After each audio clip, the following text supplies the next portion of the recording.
Hello, hello, everybody. Michelle is here.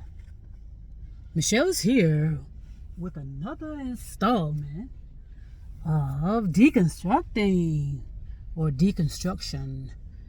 That very powerful activity or process, or however you want to describe it. A lot of people are taking the opportunity to explore. And it's a wonderful thing if that's what you're doing, because that you're re-examining your life. And again, a lot of things should have taken place in your adolescence, okay? But based on how a lot of us were raised, certain opportunities were met with unfortunate events. A lot of it has to do with indoctrination. A lot of us have been indoctrinated, and we didn't know we were indoctrinated.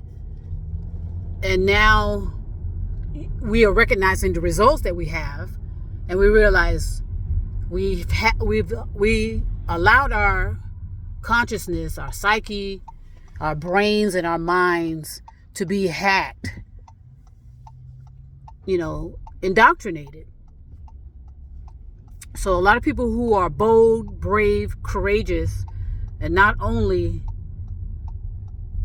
creative at the same time, you have decided that you're going to deconstruct this paradigm, these layers of others telling you who you are, what you are, and why you are. And a lot of it comes from religion. I would say the majority of it comes from religion, regardless of your doctrine. Whether you're a Buddhist, you practice Islam, Christianity, whatever it is, you were indoctrinated. And a lot of us, it happened to us during our, it happens to most of us during our developing, when we were young people, and we had parents, communities, believing they knew what was best for you, and therefore they stepped in and not allow you to develop yourself. As an adolescent, you are capable of knowing right from wrong and developing yourself, regardless of what your parents are doing. Yes, it's so positive to have modeling, but you want modeling from parents, whether they are positive or negative, because that helps in your self-development. That helps in your self-education, by the way. But see, a lot of people do not want to hear that, because they like to keep you indoctrinated. They like to keep you, cloaked in fear, cloaked in indoctrination. So thankfully,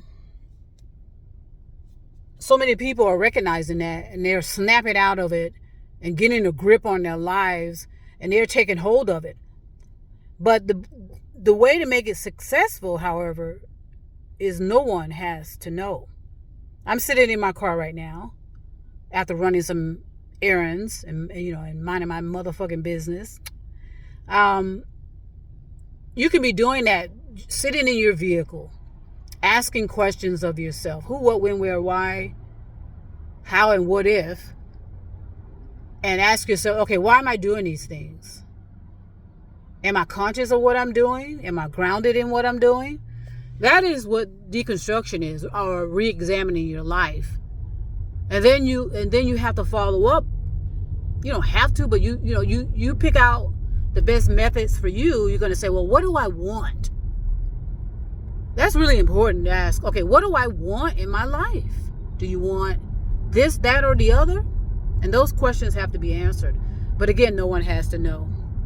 So this is another layer of deconstruction, and how you can safely get through this process without piling other layers of things on you.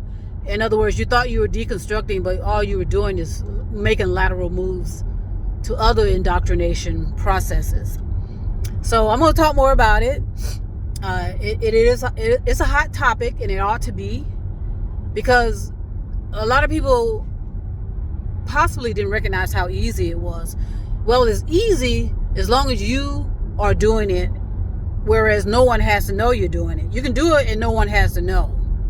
So I'm going to go ahead and send peace and love all over the stars and moon and mountains. There's a lot going on. You know, the traffic is pretty heavy, so I want to focus on that. But trust me, I will be back.